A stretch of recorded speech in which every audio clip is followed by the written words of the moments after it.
আমি সিঙ্গেল। আমি single. American ফেরত দাদা বৌদি যাচ্ছে দিদি নাম্বার 1 এ। বড়মনি আমার সাথে চর্চা করতে যাবেন না, মন গুত্তনি দেবো না। ষাঁড়ের গুঁতো খেয়েছেন? গুঁতো জানি জুই মালো তিহার तुमसे ना हो पाएगा। গাইস যা গরম পড়েছে, প্যান্ট জামা খুলে করবো নাকি? তো গাইস আজকের ভিডিওতে আমরা দেখতে চলেছি যে তোমরা সোশ্যাল মিডিয়ায় কি ছড়াচ্ছ। আমি সিঙ্গেল। আমি সিঙ্গেল। তো গাইস আমিও সিঙ্গেল, সামনে পুজো আসছে, একটু দেখো তোমরা ব্যাপারটা মানে কি হচ্ছে। এবারও কি প্রতিবারের নাই, এবারও কি একা একা ঘুরবো? এটা কোনো মানা যায়? बेकार है भैया, मैं तो टूट गया। বড়মনি আমার সাথে চর্চা করতে যাবেন না, মন গুত্তনি দেবো না।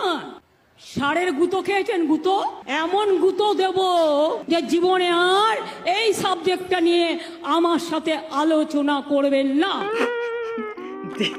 দিদির মনে হয় গুতো সাবজেক্ট নিয়ে পিএইচডি করা আছে, হেভি কনফিডেন্স ভাই। কেউ পাঙ্গা নিও না দিদির সাথে, ষাঁড়ের গুঁতোর চেয়েও বড় গুঁতো দিয়ে দেবে কিন্তু।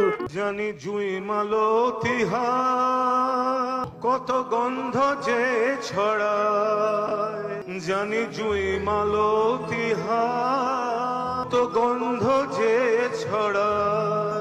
Wow nice. অরিজিনাল সঙ্গের ধারে পাশে আসতে পারবে না, কারণ এটা গানই মনে হচ্ছে, সুর একদিকে তাল আর একদিকে। যে তল আছে সেও আছে, সালা নেক্সট টাইম থেকে প্রোগ্রামে না আসার জন্য আমি তোকে টাকা দেবো, তাও তুই স্টেজে উঠিস না। এই সেই মহান ব্যক্তি না যে নাকি অরিজিৎ সিংকে নিয়ে কথা বলেছিল। বাংলায় একটা ঘটনা ঘটলে আর কবে বলে গান হয়, এই যে আর কবে, এটা হিন্দিতে অর কব, এটা কি গাওয়া যায় না? হ্যাঁ গাওয়া যায়, কিন্তু কেন গাইবে?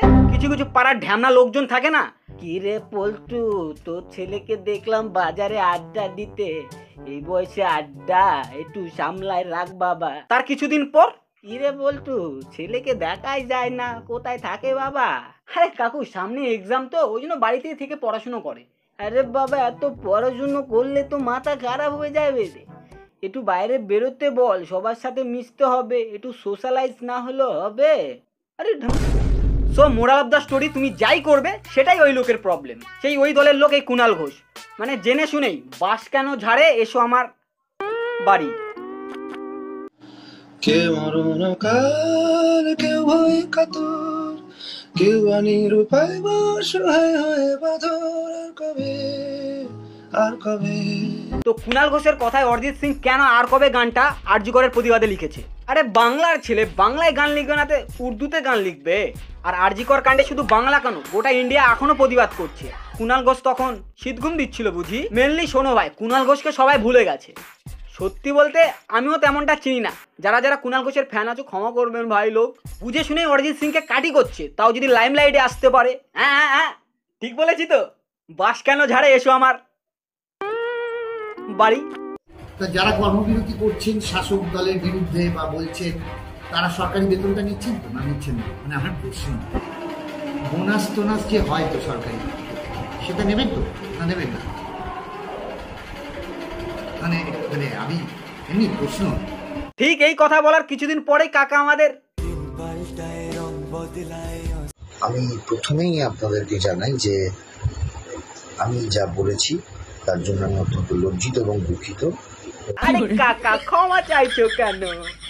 চল এমন ভাব করছে মানে শ্বশুরের বাড়ি বেচে নিজের পকেট থেকে আমাদেরকে স্যালারি দিচ্ছে, বোনাস দিচ্ছে। এর অবস্থা সেম গাইস। মুভি চলা বন্ধ, এখন শুধু নিউজে চলে। আমেরিকান ফেরত দাদা বৌদি যাচ্ছে দিদি নাম্বার 1 এ। কতটা খুশি? বাবা আমেরিকা ফেরত দাদা বৌদি এসেছে দিদি নাম্বার 1 এ যাওয়ার জন্য। সালা এমন বিল্ড আপ দিচ্ছে মানে আমেরিকার প্রেসিডেন্ট চলে এসেছে। এটা বল যে আমেরিকায় গিয়ে কিছু ছিটতে পারেনি, ওই জন্য দিদি নাম্বার 1 এ যাচ্ছে। তোমার হিস্সে কি জমিন और जायदाद उठाओ इसे निकाल दो यहाँ से। নয়তো কেউ ডলার ফেলে টাকার জন্য দিদি নাম্বার 1 এ যাবে? হ্যাঁ বোকা আমরা। রচনা ব্যানার্জি চোখে জল ফেললো, ঋতুপর্ণা সেনগুপ্ত শঙ্খ বাজালো, সেটা নিয়ে প্লিজ সমালোচনা করবেন, এটা আপনাদের শোভা পায় না। জীবন মানে জি বাংলা, কথাটা কটু হলেও সত্যি। এই সিরিয়াল দেখে যে কতকার বাড়িতে অশান্তি লেগেছে guys, you can't imagine. Seriously বলতে রচনা এবার যেভাবে ট্রেন্ডে ছিল, সেটা যেভাবেই হোক আমার তো ভয় লাগছে ভাই, এবার না আবার মহালয়াতে দুর্গার রোল নিয়ে নেয়। এটা কেন হবে? নমস্কার বন্ধুরা, আজকে কিন্তু সকাল সকাল চলে এসেছি আমার নতুন লাল লাল ঝাল ঝাল গাড়িটা নিয়ে আমেরিকান ফেরত দাদার বাড়িতে। তবে আজকের উপলক্ষ কিন্তু আমেরিকান দাদার বিরিয়ানি খাওয়া না, আজকে আমেরিকান দাদা এবং বৌদি মিলে যাচ্ছে দিদি নাম্বার। কে ভাই এই আমেরিকা ফেরত দাদা বৌদি? কি ছিলাম ভাই যে এদেরকে এখনো ছিলাম না। শুধু কি আমি নাকি তোমরা ওই দলে কেউ আছো? দিদি নাম্বার 1-এ এসে উজ্জ্বলদা বিরিয়ানি খাচ্ছে শুধুমাত্র আমাদের রচনা দিদির জন্য। দিদির এত গালি খেয়েও পেট ভরেনি, এখন আবার বিরিয়ানি খাবে? বলছি কি দিদি, তোমার ওটা পেট নাকি হাড়ি?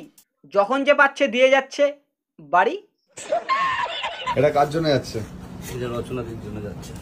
রচনা দিদির জন্য উজ্জ্বলদা বিরিয়ানি নাম্বার 1 রচনা দিদি। এর নাম নাকি উজ্জ্বল, যাকে নাকি ফুড ব্লগাররা ইন্সপিরেশন ভাবে। আর ভাববেই না কেন জানো, কত সুন্দর বিরিয়ানি বানায় না, চাটতে পারে। দেখছো না, এসেছে দিদি নাম্বার 1-এ। আর পাঞ্জাবিটা দেখেছো, সে মানে বুঝতে পারছো গাইস? আমরা এখন কিন্তু যাচ্ছি দিদি নাম্বার 1-এ। আমেরিকান ফেরত দাদা রয়েছে, এপাশে বৌদি রয়েছে। আব্বে কি নামের জায়গায় সবাই আমেরিকা ফেরত দাদা বৌদি কেন বলছে ভাই?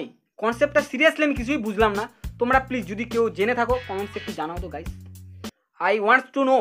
গাড়ি হয়ে গেছে ফাঁকা, তাই পেট্রোল ভরাবো 1000 টাকা। হ্যাঁ, নর্মাল পেট্রোল, নর্মালটা ঠিক আছে, ভরে দাও। সারা পেট্রোল ভরাচ্ছিস ভালো কথা, 1000 টাকার কেন ভাই? ডেলি কি 50 টাকার ভরাস নাকি? মানে প্রথমবার কেউ 1000 টাকার ভরাচ্ছে না, 1000 টাকা। হ্যাঁ, নর্মালটা দেবে। 50 টাকারই কাস্টমার ভাই তুই, মানে বোঝা যাচ্ছে। আমেরিকান ফেরত দাদা রয়েছে, এপাশে বৌদি রয়েছে। গাড়ি হয়ে গেছে ফাঁকা, তাই পেট্রোল ভরাবো। গাড়ি হয়ে গেছে ফাঁকা, তাই পেট্রোল ভরাবো। বাপ মা কিছু নাম রেখেছে নাকি? স্কুল কলেজেও এই নামেই ডাকতো, নটি আমেরিকান দাদা। আজকে আমেরিকান দাদা কিন্তু আমাকে পেট্রোল ভরিয়ে দিচ্ছে আমার গাড়িতে। কি করবো? দেখলে তো মিললো আমার কথা, তেলটাও সালা নিজে ভরাচ্ছে না, নটি আমেরিকান দাদা ভরাই দিচ্ছে। গাইস, আমেরিকান দাদা ভরিয়ে দিচ্ছে পেট্রোল। লাঠিটা দে তোরে, আমেরিকান দাদা, আমেরিকান দাদা। এত না চেটে চুষে দে, তাহলে নেক্সট টাইম থেকেও আমেরিকা নিয়ে যাবে। তখন আমরা বলবো এই দেখো আরেকজন চলে এসেছে, নটি আমেরিকা ফেরত দাদা। এবার থেকে দেখো টাকা বেরোচ্ছে। ওকে ভাই, আমেরিকান ফেরত দাদা এসছে তোমাদের পেট্রোল পাম্পে।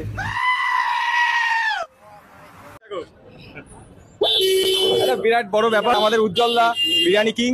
আরে বিরিয়ানি কিং কেন ভাই? এর শরীরে কি রক্তের জায়গায় বিরিয়ানি আছে? এইসব ফুড ব্লগাররা আলাদা ইউনিভার্স বানিয়ে নিয়েছে ভাই নিজেদের। ভুল করেও যদি এদের ইউনিভার্সের নর্মাল মানুষ ঢুকে যায়, পাগল হয়ে যাবে ভাই।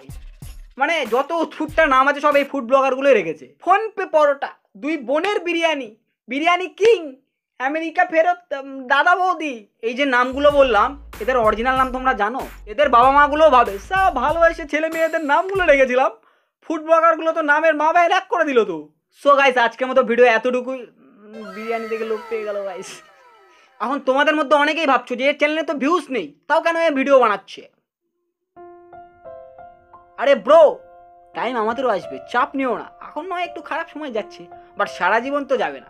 সো ওই ভেবেই এগোতে হবে। নিজেকে নিজে মোটিভেট করছি গাইস এইভাবে, বুঝতে পারছো? ভিতরে তো এক সাইডে তো দুঃখ দার পীড়া লেগেই আছে যে ভিউজ হচ্ছে না। তো শোনো ভাই, হাল ছাড়া ছেড়ে আমি নয়। সে যাকেই ভালো, মানে এইসব বানাতে ভালোবাসি তো ওই জন্য শেষটা দেখেই ছাড়বো। গিভ আপ মারলে তো কবে তো ছেড়ে দিতাম, তাই না? মনিটাইজও তো হতো না, গিভ আপ মারলে হতো কি? হতো না। সো নেভার গিভ আপ, যেটা মনে রেখেছি। মানে এইভাবে নিজেকে বলে সান্ত্বনা দিচ্ছি গাইস, মানে বুঝতে পারছো? আমি জানি তোমরা আমার ভিডিও দেখো, ইউটিউবেরই কোনো কিছু প্রবলেম চলছে যে আমাদের কাছে ভিডিওটা ঠিকঠাক পৌঁছাচ্ছে না। আমি দেখছি তো রিচ ফিচ সেরকম যাচ্ছে না, কি ব্যাপার জানি না। তবে সব ঠিক হবে একদিন। ওয়ান্স আপন এ টাইম ভিউজ আসতো, এখন আসছে না, আবার আসবে। সো ভালো থেকো গাইস। ওহে কি করিলে বলো, পাইব তোমারে রাখিব আঁকিতে আঁকিতে।